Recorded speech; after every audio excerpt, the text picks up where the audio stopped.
목회를 하면서 장례 예배를 참 많이 인도했습니다. 그 중에 정말 제 기억 속에 남아있는 장례 예배가 몇 가지가 있는데, 한 번은 의정부 광명교회에서 부목사 사역할 때 장례 예배를 인도한 적이 있었습니다. 그때는 경기도 안양까지 가서 예배를 인도하였습니다. 화장으로 장례 예식이 진행되어졌는데 그 화장장에는 조금 특별했습니다. 왜냐하면 시신을 운구하여서 화로 앞바까지 갔고 그 화로에 들어가는 것을 유족들이 다 관람할 수 있게 하였습니다. 보통은 밖에서 화면으로 보게 하는데 그 장례식장은 특별하게 화로 앞까지 시신을 운구하였고 그 운구된 시신이 들어가는 것을 유족들이 보면서 많이 슬퍼했던 적이 있었습니다. 제가 장례 예배를 인도하는 그 순서에 마침 이제 시신이 들어갔습니다. 유족들은 참 슬퍼하였습니다. 그런데 한 2칸 정도 옆에 있는 화로가 있었는데 불신 유족들의 장례였습니다. 장례가 치루어지고 있는데 그 시신이 화로에 들어갈 때에 유족 중에 아들로 여겨지는 한 사람이 크게 소리쳤습니다. 아버지 불탄다! 아버지 불탄다! 그 처절한 울음소리, 외침소리에 유족들은 한량없이 울기 시작하고 통곡하였습니다. 여러분, 저는 많은 장례 예배를 인도하면서 죽은 자와 살아있는 사람의 여러 가지 특징을 발견합니다. 하나는 무엇인가 하면 살아있는 사람들이 죽음과 그렇게 멀지 않다는 사실입니다. 살아있음과 죽음은 단지 한 걸음 차이입니다. 그렇게 멀리 없습니다. 우리가 살아있지만 지금 호흡이 멈추면 우리는 그 순간부터 죽는 겁니다. 많은 사람들이 심각한 질병으로 인하여서 또 잠에서 심장마비로 죽습니다. 우리에게 죽음은 그렇게 멀리 있는 것이 아닙니다. 또 누구나 죽음에는 예외가 없다는 거죠. 또 한 가지는 무엇인가 하면 살아있는 사람은 어떤 소리나 움직임에 반응하지만 죽어있는 사람은 어떤 반응도 할 수 없다는 것입니다. 아무리 아들이 슬피 울면서 아버지 불탄다! 아버지 불탄다! 그렇게 외친다 할지라도 죽어있는 아버지의 시신은 들을 수도 없고 그 뜨거운 불에 있어서 뜨거 하면서 나올 수도 없다는 것입니다. 죽어있는 사람은 어떤 반응도 행동도 할 수가 없습니다. 그러나 살아있는 사람은 반응하며 행동하며 삶의 열매를 맺게 되어 있습니다. 왜냐하면 살아있기 때문입니다. 우리의 믿음도 마찬가지입니다. 우리의 믿음이 살아있느냐, 우리의 믿음이 죽어있느냐, 무엇을 할 수 있습니까? 살아있는 믿음은 열매를 맺습니다. 살아있는 믿음은 행동합니다. 그러나 죽어있는 믿음은 어떤 반응도 할 수 없고 어떤 열매도 맺을 수가 없다는 사실입니다. 그것이 바로 우리의 모습이라는 것을 우리는 알고 있습니다. 오늘 말씀은 가나안 정복 사건을 배경으로 하고 있는 말씀입니다. 그런데 이 가나안 정복 사건 이전에 광야 40년이 있었어요. 히브리서 기자는 그 광야 40년이라는 이 세월을 조금 더 기록하지 않고 바로 가나안 정복 사건으로 들어가서 기록을 하고 있습니다. 그 이유가 무엇일까요? 광야 40년의 이 삶은 바로 죽은 믿음의 결과였기 때문이었습니다. 하나님의 말씀에 불순종하고 불평하고 말미암아 이스라엘 백성들은 광야 40년을 살았고 불평하고 불신앙 반응했던 모든 사람들은 그 광야 40년 동안 모두 다 죽고 말았던 것입니다. 그러므로 히브리서 기자는 11장 이 믿음의 장을 기록하면서 광야 40년을 통째로 빼버리고 바로 가나안 정복 사건으로 들어가서 그 정복 사건에 대해서 기록하고 있다는 것을 우리는 알 수가 있습니다. 오늘 말씀에 보면 첫 번째가 무엇입니까? 여리고 성 정복 사건입니다. 30절 말씀 보시면 믿음으로 7일 동안 여리고를 도니 성이 무너졌으며, 여리고 정복 사건은 믿음으로 7일 동안 돌았기 때문에 무너졌다라는 것을 히브리서 기자는 말하고 있는 것입니다. 여러분, 여리고 성은 난공불락의 요새입니다. 이 여리고라는 것은요, 예루살렘에서 북동쪽으로 30km 떨어진 마을입니다. 이 마을은 기온이 아주 온화하고 또 샘이 많고 또 그래서 나무들이 많았는데 특히 종려나무가 많았어요. 그래서 이 마을을 종려의 성읍이다 라고 여리고를 불렀습니다. 기온이 따뜻하고 물이 많고 사람들이 살기 좋으니까 많은 부자들이 지금도 그 마을에 살고 있어요. 그러다 보니까 이 여리고는 항상 전쟁에 노출이 되어 있습니다. 사람들이 살기 좋은 곳, 풍요로운 곳에 그것을 약탈한 사람들이 있는 거지요. 그러므로 이 여리고 성은 항상 전쟁이 끊이지 않았습니다. 여리고 사람들은 이 전쟁에 대비하기 위해서 성을 지었습니다. 성을 지었는데 이 여리고 성은요, 그냥 평지에 있는 게 아니에요. 제가 최근에 아내와 함께 이 청도 읍성에 가봤습니다. 저는 성이라고 해서 잔뜩 기대하고 갔어요. 그런데 가서 보니까 참 성이 작았습니다. 높이가 한 3m 정도 될까? 이 정도는 일본 사람들이 얼마든지 임진왜란 때 공격할 수 있었겠구나 할 정도로 성이 그렇게 높지가 않았어요. 근데 이 여리고 성은요, 이 경사지에 있습니다. 경사지에 있고 그 경사지에 있다 보니까 이 경사지 자체가 방어물이 되는 거예요. 바위도 있고 여러 가지도 있으니까 경사지 올라가기 쉽지 않죠. 근데 그 경사지에 있는 이 여리고 성이 외벽과 내벽으로 나누어져 있습니다. 외벽은요, 두께가 2m 정도고 높이가 7m예요. 그리고 내벽은요, 두께가 3m고 또 높이가 14m예요. 경사지에 있기 때문에 그 높이는 어마어마한 겁니다. 그냥 평지가 있어도 그 작지 않은 높이인데 경사지에 있다 보니까 이 성은 정말 난공불락에 해당하는 성읍이었습니다. 하지만 이 가나안 정복 사건에 있어서 여리고를 처음으로 정복을 하는데 그만큼 중요한 관문이기 때문에 피해갈 수 없는 성이 바로 여리고 성이었어요.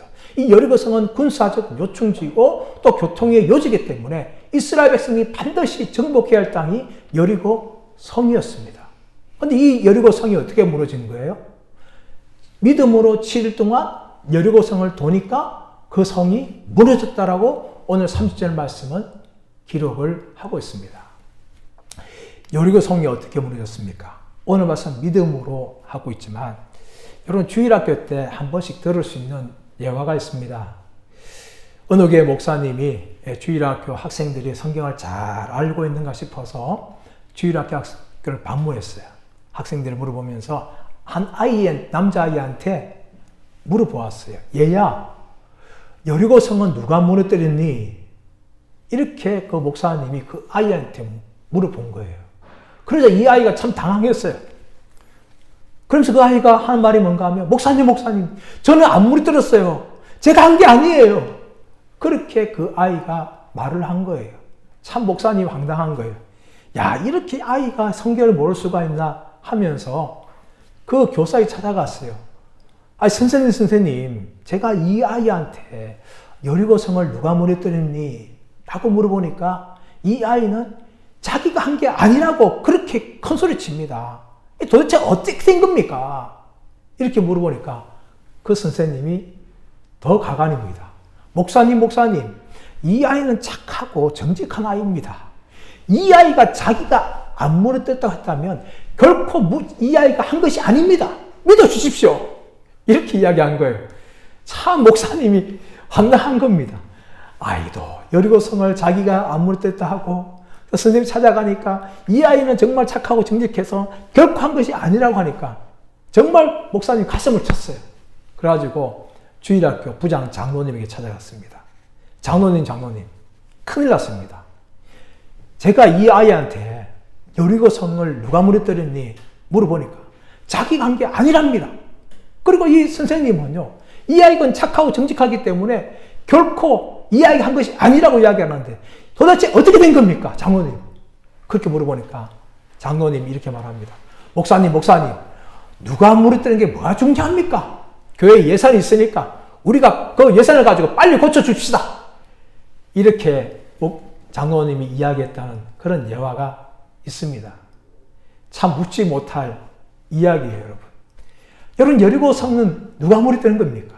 바로 믿음으로 이스라엘 백성들이 7일 동안 돌아서 그 성이 무너졌다고 성경은 우리에게 말합니다. 여호수아서 6장 말씀 가보시면 6장 3절 5절 말씀 보시면 하나님께서 여호수아에게 명령합니다. 여호수아야 너는 여리고성을 정복하는데 제사장들이 7 양각 나팔을 잡고 언약궤 앞에 서서 백성들과 함께 6일 동안은 매일 한 바퀴 돌아라. 그리고 7일자는 제사장들이 양각 나팔을 크게 불 때에 그 소리를 날 때에 백성들이 외쳐라. 그러면 그 성이 무너질 것이다. 하나님이 그렇게 말씀하셨어요. 여러분, 어떻게 성이 그렇게 정복될 수 있습니까? 우리가 고대의 영화를 보게 되어지면, 전쟁 영화 보면 정말 한 성을 정복하는 데 있어서 수많은 사람들이 죽어가야 돼요. 그렇게 성이 정복될 수 있는데, 오늘 하나님의 말씀은 우리가 가지고 있는 이성과 이 상식의 범위를 벗어난 말씀이에요, 여러분. 일반적으로 성을 정복할 때 그렇게 정복해서는 안 된다는 거죠. 어떻게 매일 한 바퀴 돌고 마지막 7일 때 7바퀴 돌면서 나팔을 크게 불고 그때 외치면은 성이 무너진다. 이것은 인간의 이성과 상식을 가지고는 이해할 수 없는 일입니다. 여러분, 세상 살다 보면 우리의 이성과 상식은 굉장히 중요합니다. 우리가 살고 있는 이 사회가 적어도 이성과 상식이 통하는 사회라면 얼마나 좋을까요, 여러분? 그러나 때로는 이성과 상식이 통하지 않는 그런 사건들이 얼마나 많이 발생합니까?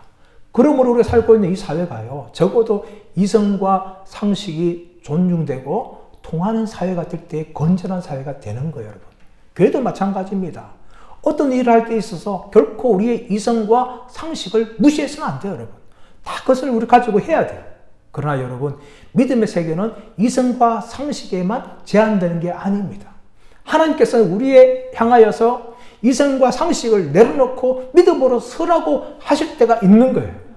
이성과 상식으로 해결할 수 없는 문제를 만날 때에, 우리 앞에 불가능한 문제를 만날 때에 우리는 늘 이성과 상식만 생각해서는 그 문제를 해결할 수가 없는 거예요, 여러분.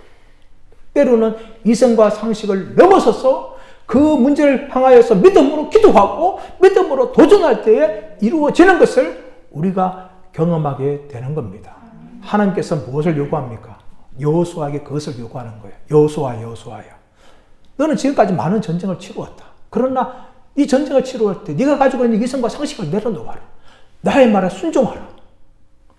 여호수아 어떻게 되었을까요? 하나님 말씀하신 거죠. 제 생각과 전혀 이해가 되지 않습니다. 제가 아무리 생각해봐도요, 하나님 말씀은 받을 수 없습니다. 이것은 인간의 이성과 상식에 말도 되지 않는 일입니다. 그렇게 여호수아가 말했습니까? 아닙니다, 여러분. 하나님의 명령에 여호수아는 적극적으로 순종해요.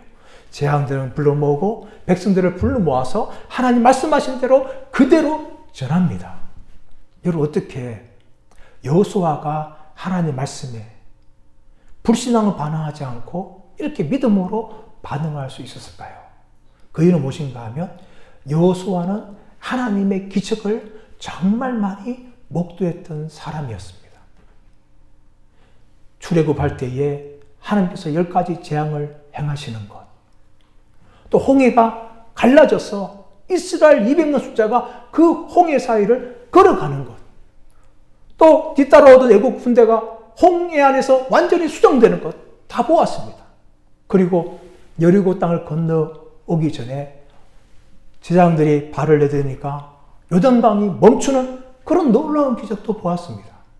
여호수아는 수많은 기적을 보았기 때문에 정말 인간의 이성과 상식으로 일어날 수 없는 그런 일들을 보았기 때문에 여호수아는 하나님 말씀에 즉각적으로 순종하고 제사장들과 또 백성들을 향하여 명령할 수가 있었습니다.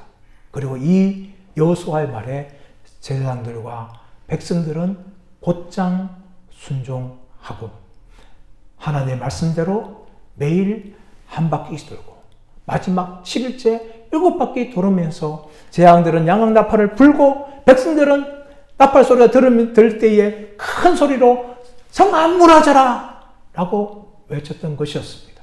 그러자 여리고성이 와르르 무너지면서 이스라엘 백성들은 너무나 쉽게 가나안 정복의 첫 관문인 여리고성을 정복할 수 있었던 것이었습니다. 사랑하는 여러분, 성경에 보시면 수많은 기적들이 나옵니다. 예수님 행하신 기적들을 보십시오. 어떻게 죽은 나사로가 살아나며 어떻게 보리떡 5개와 물고기 2마리로 5천 먹이는 역사가 일어나며 어떻게 예수님께서 무리를 그러시며 또 풍랑을 향한 명령할 때 풍랑이 잠잠하는 일을 보게 되고 또 태어나면서 안전병이던 사람이 일어나라 그 말에 일어나고 또 죽었던 소녀가 달리다고 말 때에 살아나는 그런 기적들. 이 모든 것들은 우리 인간의 이성과 상식을 초월하는 기적들입니다. 우리가 지금도 그 예수님의 그 행하심, 하나님의 기적들을 보기 위해서 필요한 것은 무엇입니까? 바로 하나님의 말씀에 아멘하는 것입니다. 때로는 우리 인간의 이성과 상식을 초월하고 이해되지 않는 말씀이라 할지라도 우리가 믿음으로 아멘하면 나아갈 때에 우리 앞에 있는 여리고 성과 같은 그런 불가능한 일들이 하나님의 은혜로 해결되는 역사를 경험할 줄 믿습니다. 저와 여러분 모두가 다 인간의 이성과 상식을 뛰어넘는 믿음을 가지시는 분들 되시기를 예수님의 이름으로 축원합니다. 오늘 본문은 두 번째로 살아있는 믿음은 바로 위기를 각오하고 행동하기를 결단하는 믿음이라는 것을 우리에게 보여줍니다. 31절 말씀 보시면 라합에 관한 이야기가 나옵니다. 31절 보시면 믿음으로 기생 라합은 정탐꾼을 평안히 영접하였으므로 순종하지 아니한 자와 함께 멸망하지 아니하였도다. 여러분 이 라합을 소개할 때에 31절은 한 단어를 더 붙입니다. 그 단어가 뭡니까? 기생이라는 단어예요. 기생. 이 기생이라는 헬라 단어가 포르네라는 단어예요. 이 단어는 조선시대 생각하시면 양반들과 함께 음주 가무를 하면서 시를 노래했던 그런 기생을 말하는 것이 아니에요. 이 말 그대로 해석하자면 몸을 파는 여자라는 의미입니다. 고대 당시에 가난하거나 여러 가지 이유들로 인해서 자신의 몸을 팔아서 생계를 유지하는 사람들이 있었어요. 아마 이 라합도 자신의 몸을 팔아서 먹고 사는 기생이었습니다. 그런데 이 기생 라합을 왜 본문에 소개하고 있습니까? 이름을 쫙 이야기하면서 이 기생 라합을 통한 일들을 기록하고 있는 이유는 무엇인가 하면 비록 뒤에 믿음의 사람들 삼손도 나오고 다윗도 나오고 바락도 나오고 기드온도 나오고 사무엘도 나오지만 이들과 못지않게 믿음의 사람이라는 것을 강조하기 위해서 기생 라합을 이야기하고 있습니다. 여호수아서 2장 말씀 가보시면 여호수아가 2명의 정탐꾼을 여리고 성으로 보냅니다. 그런데 그 보내자마자 여리고 왕이 알고 군사를 풀어서 2명의 정탐꾼을 찾기 시작했어요. 이 2명의 정탐꾼 어디로 숨어들었습니까? 라합의 집으로 숨어들었어요. 숨어들자 라합은 그들을 숨기기 위해서 지붕에 3대를 버려놓은 그 아래에 숨겼어요. 군사들이 따라 들어왔어요. 지금 들어온 사람 못 봤느냐? 하면서 말할 때에 기생 라합은 둘러대죠. 이 사람들 들어오긴 들어왔지만은 지금 나갔다. 빨리 찾아가 봐라. 지금 따라가면 찾을 수 있을 것이다. 하면서 2 정탐꾼을 숨겨 두었습니다. 그리고 이 2 정탐꾼이 나오자마자 그들에게 이 라합의 믿음을 고백하고 있어요. 여호수아서 2장 9절에서 11절 말씀, 여호수아서 2장 9절에서 11절 말씀 제가 한번 읽어보겠습니다. 말하되 여호와께서 이 땅을 너희에게 주신 줄을 내가 아노라. 우리가 너희를 심히 두려워하고 이 땅 주민들이 다 너희 앞에서 간담이 녹나니 이는 너희가 애굽에서 나올 때에 여호와께서 너희 앞에서 홍해 물을 마르게 하신 일과 너희가 요단 저쪽에 있는 아모리 사람의 두 왕 시온과 옥에게 행한 일 곧 그들을 전멸시킨 일을 우리가 들었음이라. 우리가 듣자 마음이 녹았고 너희로 말미암아 사람이 정신을 잃었나니 너희 하나님 여호와는 위로는 하늘에서도 아래로는 땅에서도 하나님이시니라. 아멘. 여러분, 이 라합이 두 정탐꾼에게 무엇을 말합니까? 하나님께서 행하신 모든 일을 듣자마자 우리의 마음이 녹았고 정신을 잃었다 라고 이야기하면서 11절 말씀 보시면 너희 하나님 여호와는 위로는 하늘에서도 아래로는 땅에서도 하나님이시니라 하면서 이 자신의 믿음을 고백하는 거예요. 여러분 어떻게 기생 라합이 이렇게 두 정탐꾼 앞에서 자신의 믿음을 고백할 수 있었을까요? 그것은 바로 그 안에 믿음이 생긴 것이기 때문입니다. 근데 여러분 어떻게 기생 라합에게 믿음이 생겼을까요? 이 하나님이 행하신 모든 일들에 대해서 기생 라합만 들은 것이 아닙니다. 11절 말씀 보시면 우리가 들었고 마음이 녹았고 정신을 잃었다. 우리란 게 뭡니까? 자신만 이야기하는 게 아니라 여리고 성 전체 사람들이 다 들었다는 거예요. 그래서 두 정탐꾼이 돌아오자마자 여리고 왕이 군사를 풀어서 잡게 한 거죠. 하나님이 행하신 모든 일들에 대해서 여리고 왕뿐만 아니라 또 여리고 군사들 모든 백성들도 다 들었어요. 그런데 여러분 누구만 믿었습니까? 라합만 믿었어요. 그들은 마음이 녹았고 정신을 잃었지만 믿음은 누구만 가진가 하면 라합만 가졌다는 것을 알 수가 있습니다. 그러므로 이 라합이 구원받고 하나님 믿는 사람이 된 것은 하나님의 전적인 주권과 은혜라는 것을 볼 수가 있어요. 믿음이란 것이 뭡니까? 믿음은 우리가 믿고 싶어서 믿는 것이 아니라 우리가 들었기 때문에 믿어지는 게 아니에요, 여러분. 믿는 게 아니에요, 여러분. 믿음은 정확한 말을 하면 믿어지는 겁니다. 하나님의 은혜로 우리가 택함 받았고 우리에게 믿음을 주심을 통하여서 우리가 구원받고 우리 안에 믿음이 생겨나는 거죠. 여리고의 수많은 백성들도 모두가 다 하나님 행하신 일들에 들었습니다. 그러나 그 모두가 다 믿은 것이 아니에요. 라합 혼자만 믿었습니다. 라합 혼자만 믿었고 하나님을 향하여서 너희 하나님은 하늘에서도 또 땅에서도 유일하신 하나님이라는 것을 라합은 지금 고백하고 있는 것입니다. 여러분 이것이 라합의 모습이라는 걸 볼 수 있습니다. 또한 보십시오, 여러분. 라합은 구원받기에 전혀 합당한 사람이 아니에요. 여리고 성안에서 구원받기에 세상적으로 생각하면 누가 받아야 되겠어요?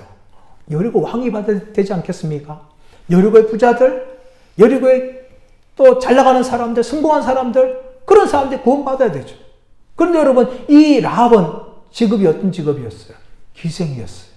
몸을 팔면서 지금도 사람들에게 얼마든지 손가락질 당할 수 있는 그런 직업을 가지고 있는 이 라합이 하나님을 믿게 되었다는 것은 구원은 전적인 은혜요. 믿음은 전적인 하나님의 은혜라는 것을 우리에게 보여주고 있습니다.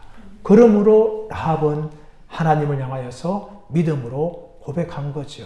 그런데 이 라합의 믿음은요, 단지 입술만으로 끝난 것이 아니었어요. 라합의 믿음은 위기를 각오하고 행동하기를 결단하는 사람이 된 것입니다. 여러분 두 정탐꾼이 숨을 때에 숨겨주었어요. 그런데 여러분 만약에 이 일이 들통나게 되어지면 어떻게 될까요? 라합뿐만 아니라 라합의 전 가족들도 어쩌면 돌에 맞거나 사람들의 손가락질 당하면서 반역자다, 배신자다 하면서 당할 수 있고 또 심지어 사형도 당할 수 있는 굉장히 정말 위기의 사건이었습니다.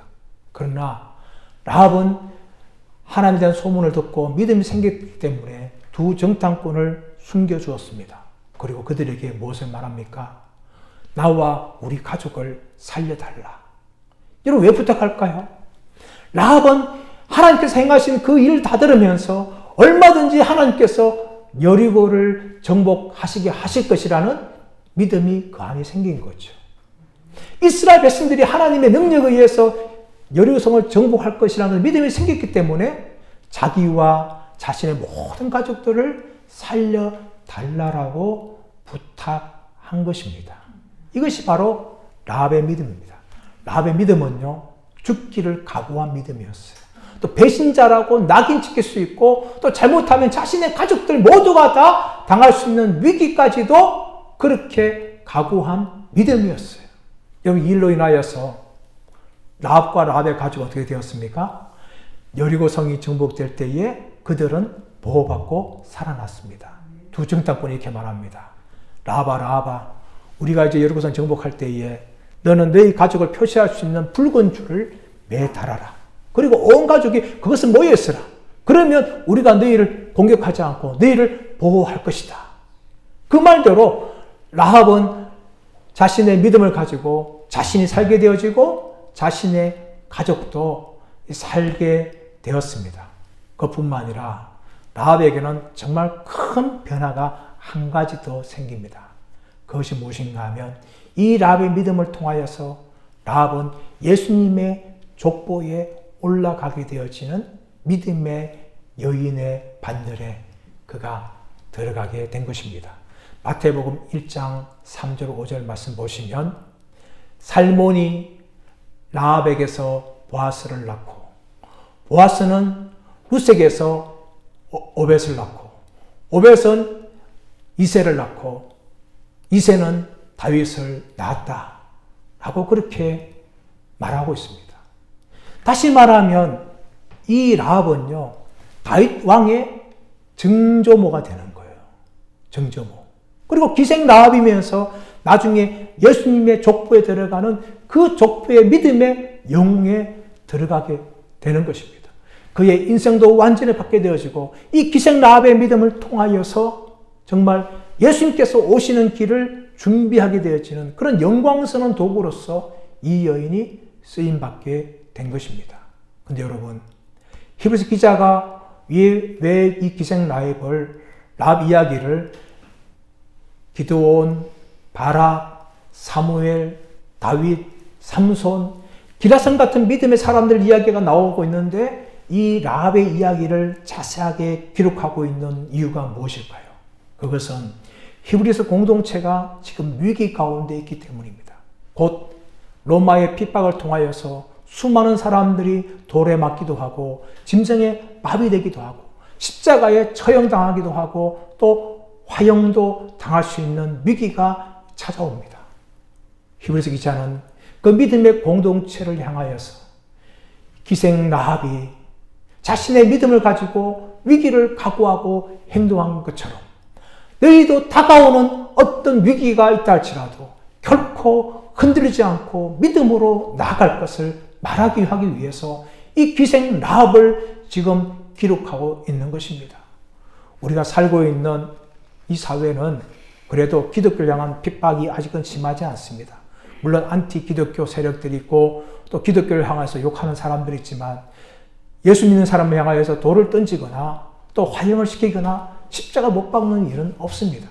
그러나 지금도 전 세계를 바라보면 정말 기독교를 향한 수많은 핍박들이 계속되고 있습니다. 아프리카 지역에서 이슬람 지역에서 교회를 불태우고 또 예수 믿는 사람들을 죽이고 고문하는 그런 일들이 계속되고 있습니다. 그러나 그런 가운데에서도 수많은 사람들이 자신들의 믿음을 지키고 기생 라합처럼 죽기를 각오하면서 예수님을 믿고 있는 가운데 있습니다. 사랑하는 여러분, 오늘날 우리도 점점 기독교를 향하여서 핍박이 심해지고 있는 사회 가운데 살고 있습니다. 이런 사회에 살고 있으면서 우리의 믿음이 더욱더 강해지기를 원합니다. 우리의 믿음이 위기를 각오하고 정말 죽기를 각오할 수 있는 그런 살아있는 믿음이 되기를 원합니다. 기생 라합은 단지 입술로만 하나님 믿는다 고백하지 않았습니다. 두 정탐꾼을 숨겨주면서 자신과 자신의 가족이 몰살당할 수도 있지만 그 위기를 각오하고 믿음으로 두 정탐꾼을 숨겨주었기 때문에 멸망하는 자들과 함께 멸망하지 아니하고 하나님의 보호로 자신과 모든 가족이 살아나게 되었습니다. 그리고 기생 라합은 다윗의 정조모가 되어지고 예수님의 족보에 들어가는 믿음의 여인이 되었던 것입니다. 이제 말씀의 결론을 맺습니다. 여러분, 살아있는 믿음은 반드시 행동합니다. 그리고 그 행동의 결과로 열매를 맺게 되어 있습니다. 살아있는 믿음은 입술로만 그치는 것이 아니라 동사로서 움직이는 믿음입니다. 그리고 그 믿음은 정말 위기가 찾아오더라도 그 위기에 굴복하는 것이 아니라 그 위기를 넘어서고 살아가는 믿음입니다. 사랑하는 여러분, 저와 여러분이 이 살아있는 믿음이 되기를 원합니다. 이스라엘 백성들처럼 하나님 말씀에 순종하면서 우리 인간의 이성과 상식을 뛰어넘는 그 일에 믿음으로 도전한 저와 여러분 되시기를 예수님의 축원합니다. 그리고 더 나아가서 라합처럼 위기를 각오하고 죽기를 각오하고 예수 그리스도를 믿고 살아가는 저와 여러분들 되시기를 예수님의 이름으로 축원합니다.